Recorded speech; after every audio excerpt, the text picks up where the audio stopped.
ನೀವು ಜಮೀನ್ದಾರ್ ವಂಶದವರ? ತುಂಬಾ ಕಷ್ಟಪಟ್ಟ ಮೇಲ್ ಬಂದವನ್ ಸರ್ ನಾನು. ಕಷ್ಟಪಟ್ಟು ಜಮೀನಿರೋರು ಮಾರ್ತಾರೆ, ದುಡ್ಡಿರೋರು ಕೊಂಡ್ಕೋತಾರೆ. ಮಧ್ಯದಲ್ಲಿ ನೀವೇನು ರಿಯಲ್ ಎಸ್ಟೇಟು? ತೂಗದಿಕ್ಕೆ ತಕಡಿಗೆ ಮುಳ್ಳಿರ್ಬೇಕಲ್ಲ. ಗುಡ್. ಒಂದು ನಿಮಿಷ ಆಮೇಲೆ ಮಾಡಿಸ್ತೀನಿ. ಹೇಯ್, ಅಣ್ಣ ಬ್ಯುಸಿಯಾಗಿದ್ದಾರೆ, ಅಣ್ಣ ಬೇರೆ ಲೈನ್ಲಿದ್ದಾರೆ, ಅಣ್ಣ ಕೇಳಿ ಫೋನ್ ಮಾಡಿಸ್ತೀನಿ ಹೀಗೆ ಹೇಳ್ಕೊಂಡ್ರೆ ಎದುರಿಸಿ ಬಿಲ್ಡಪ್ ತಗೋತಿರಲ್ಲ. ಎಲ್ರು ಅವ್ರವ್ರ ಕಾಲ್ ಮೇಲೆ ನಿಂತ್ಕೊಂಡ್ರೆ ನೀವುಗಳು ಮಾತ್ರ ಫೋನ್ ಕಾಲ್ ಮೇಲೆ ನಿಂತ್ಕೋತೀರ. ಇವನ್ ಯಾಕೆ ನಿಮ್ಮನ್ನ ಜೊತೆಗೆ ಇಟ್ಕೊಂಡಿದ್ರೆ ಗೊತ್ತಾ? ನಿನ್ ಜೀವ ಉಳಿಸ್ಕೊಳಕ್ಕೆ ಇವ್ರ ಜೀವನ ಆಡಾಡ್ತಾ ಇದೀಯಾ? ಕಿಲ್ಲಾಡಿ ನೀನ್ ಬಿಲ್ಲು, ಇವ್ರ ಬಾಣ. ಈ ಶ್ರದ್ಧೆ, ಪ್ರಾಮಾಣಿಕತೆ, ಪೌರುಷ ತುಂಬಾ ನೋಡ್ಬಿಟ್ಟಿದ್ದೀನಿ. ಆ ತರ ಎಷ್ಟೋ ಜನ ಬಂದು ತಿಂದು ಪಾರ್ಸಲ್ ತಗೊಂಡೋಗ್ಬಿಟ್ಟಿದ್ದಾರೆ. ಹಲೋ, ನಮ್ ಡಿಪಾರ್ಟ್ಮೆಂಟ್ ಒಂಥರ ಅವರೆಕಾಳು ಮಾರ್ಕೆಟ್ ಇದ್ದಾಗೆ. ಅವರೆಕಾಯಿ ಸುಲಿದ್ರೆ ಹುಳುಗಳು ಸಿಗ್ತವೆ.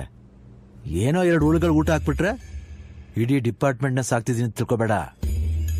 ಬ್ರಹ್ಮ ನಿಮ್ ಹಣೆ ಬರನ ಪೆನ್ಲ್ ಬರೆದ್ರೆ ನಾನ್ ಗನ್ಲ್ ಬರಿತೀನಿ.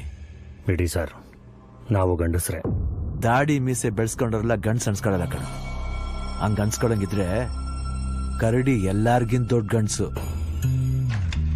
ಗಂಡ್ಸಾಗಿರ್ಬೇಕು ಅಂದ್ರೆ ಬ್ಲಡ್ ಇರ್ಬೇಕು, ಅದು ಶುದ್ಧವಾಗಿ. ಶಂಕರ್ ಸರ್, ಗಾಡಿಲಿ ನೀರಿದೆ ತಗೊಂಬನ್ರಿ. ಸರಿ ಸರ್.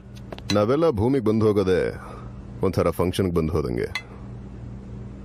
ಬಂದ ಮೇಲೆ ಎಲ್ಲರ ತರ ಪಂಕ್ತಿಲ್ ಕೂತು ತಿಂದು ಕುಡ್ದು ಎದ್ದು ಹೋಗ್ತಾ ಇರ್ಬೇಕು. ನಾವು ಇನ್ವಿಟೇಷನ್ ಇದ್ರೆ ಮಾತ್ರ ಹೋಗೋದು, ಹೋದ್ಮೇಲೆ ಮುಯ್ಯಿ ಹಾಕ್ಬಿಟ್ಟೆ ಬರೋದು. ನೆಮ್ಮದಿಯಾಗಿ ಊಟ ಮಾಡಿ ಸರ್. ನೆಮ್ಮದಿ? ನೀವೆಲ್ಲರೂ ಗುಂಪು ಕಟ್ಕೊಂಡು ನೆಮ್ಮದಿಯಾಗಿದ್ದೀರಲ್ಲ, ಆ ನೆಮ್ಮದಿನ ಹಾಳು ಮಾಡಕ್ಕೆ ಬಂದಿರೋದು. ಹಾಲು ತುಪ್ಪ ಬಿಡಕ್ಕೆ ಬಾಡಿ ಸಿಕ್ಬಾರ್ದು, ನೀರಿಗೆ ಬಿಡಕ್ಕೆ ಬೂದಿ ಸಿಕ್ಬಾರ್ದು.